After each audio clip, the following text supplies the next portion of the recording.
দেখে চলতে। আরে তৃষা, তুই এতদিন তুই কোথায় ছিলিস? তুই জানিস কতবার যোগাযোগ করার চেষ্টা করেছি আমি তোর সাথে। ওসব কথা বাদ দে, তৃষা তুই কেমন আছিস বল।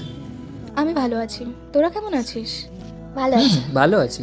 ফোন, সোশ্যাল মিডিয়া সব জায়গা থেকেই উধাও হয়ে গেছিস। চ, সামনে একটা চায়ের দোকান আছে, ওখানে গিয়ে বাকি কথা বল। আরে কিন্তু চ। তারপর কেমন চলছে তোর জীবন?